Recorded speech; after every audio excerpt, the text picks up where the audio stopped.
Hot sandwiches with cheese in the microwave, a simple but effective recipe for sandwiches in the microwave.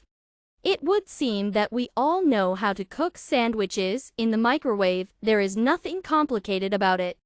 I offer you the most ordinary, but the most delicious recipe. We spread pieces of butter on slices of bread, put the pieces of cheese on the butter and cook in the microwave for 1 minute. The dish is ready. Enjoy your meal.